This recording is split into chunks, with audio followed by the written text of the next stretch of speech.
A world boss, and this boss looks pretty impressive, but you were noticing some similarities to other D3 bosses, right? Yeah, just a little bit. You'll see later on, like in the clip, when it kind of does some summons, where like it summons some treasure goblins, kind of eerily similar to Greed from Diablo 3, where you take your puzzle ring and put that in the cube so that you could get this kind of like secret level. But yeah, it's a pretty big spectacle, having a big boss out in the field with, I tried to count them. There's definitely at least 7 characters, but I think you can have up to 8, as they mentioned previously. There's the kind of the goblins running off. It saddens me that they don't try to chase them to kind of kill them to get the gear that presumably they would drop. But, hey, we're focusing on DPS on the world boss here.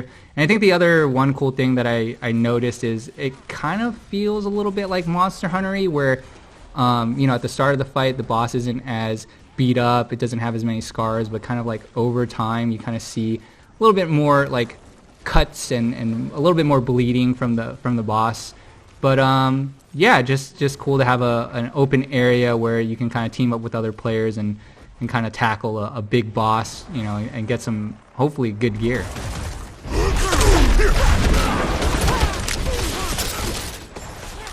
We're getting some PvP here, which is something they're kind of bringing back, right? It was pretty big in D2, but was absent in D3. Yeah, like it's cool to see it come back. There's definitely a lot of folks that enjoy PvP.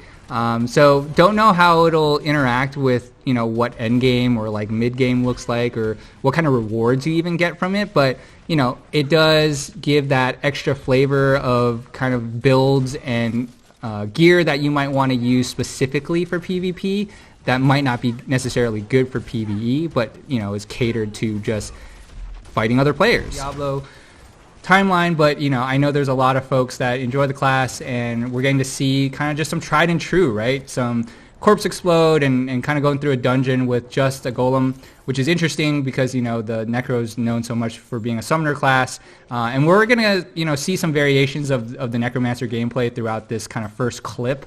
We'll kind of let this play through a little bit, and then I can get into some of the other stuff in a little bit.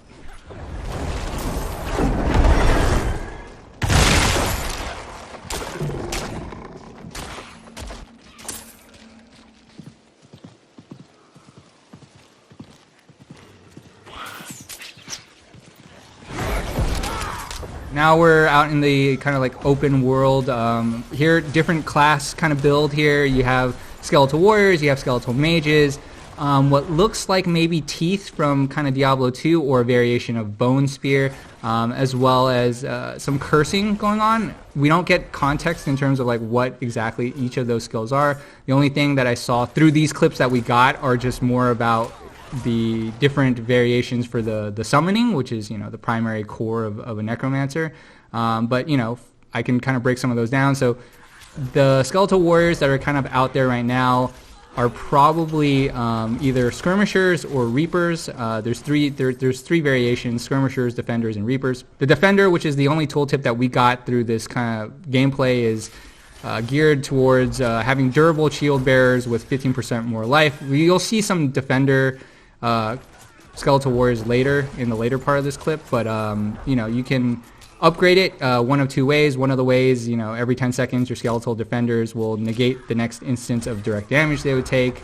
If you decide to want to sacrifice it, which is one of the three options, you'll gain 15% non-physical resistance, but you'll no longer be able to raise skeletons. The skeletal mages, there's three options. There's Shadow, Cold, and Bone. For example, with Cold, as one of the upgrades, each time your Cold mages damage enemies with their primary attack, you gain 2 essence. If you want to sacrifice the Cold Skeletal Mage, you'll deal 15% increased damage to vulnerable enemies, but again, no longer able to summon Skeletal Mages. And then with the Golems, there's Bone, Blood, or Iron. In this clip, you're seeing Iron, so I'll just break down what Iron does. Iron Golem will slam the ground and stun enemies, and every 5th Iron Golem attack causes a shockwave, dealing X% damage to primary enemy and enemy behind it. That's one of the 2 upgrades for the Iron Golem. And then if you decide to sacrifice the Iron Golem, you'll deal 30% increased critical strike damage, but you can't summon a Golem anymore. I've never enjoyed the summoning aspect of Necromancers, even though that's kind of what the class does. So it's kind of cool to have this passive ability of trading off your summons to make your Necromancer stronger, essentially.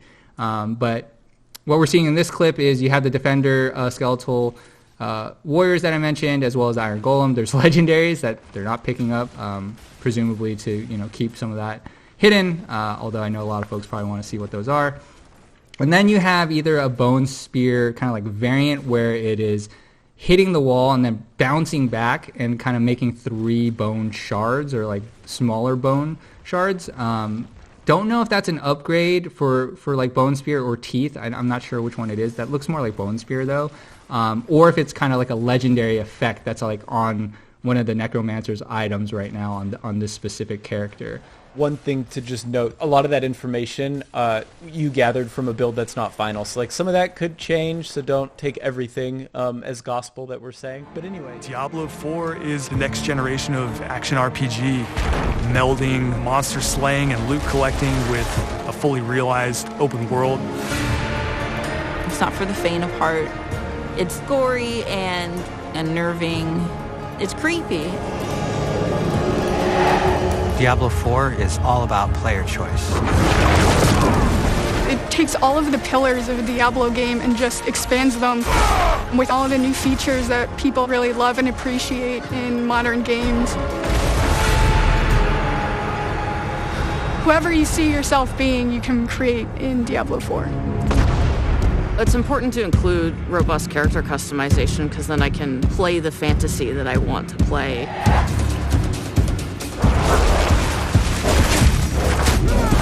It allows you to switch around your playstyle as well. Everything feels very powerful and fun.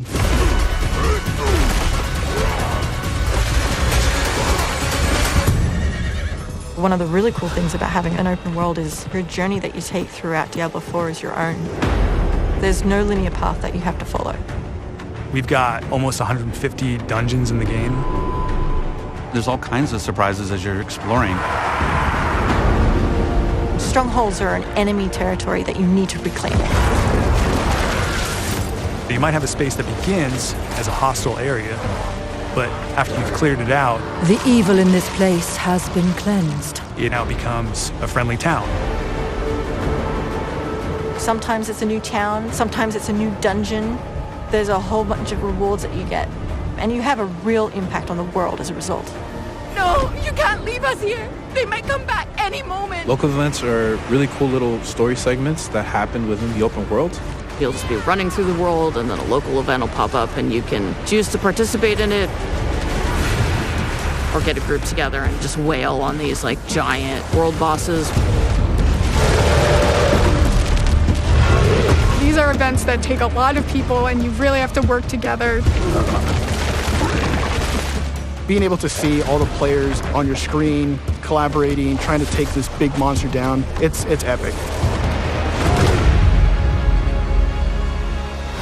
It's so easy to create a community.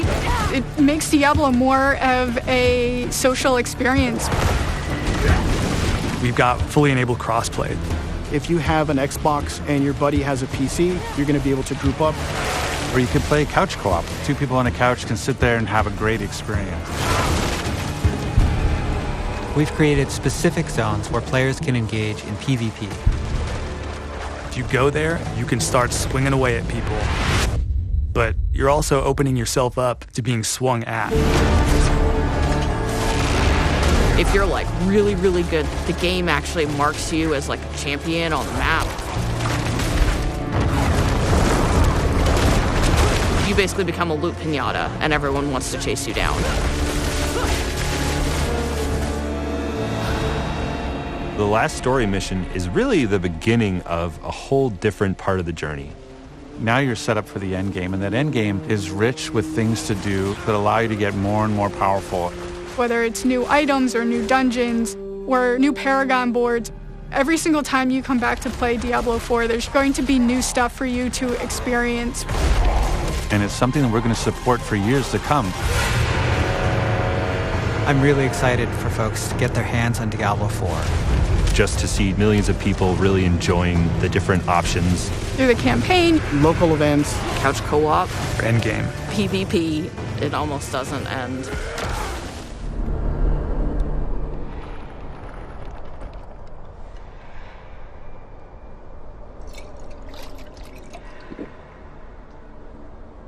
The dream continues to haunt me, old friend. It always starts with a journey to a distant land. There I find a city in flames, streets choked with corpses, unthinkable destruction. I witness senseless slaughter, brother against brother, pure hatred. And then, executions, agony, suffering surrounded me until my turn comes. They burn my eyes, break my bones. I awaken in terror. There's no one left to stand against them.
But I know these dreams. They tell of the future. Hell is coming, brother. Hell is coming.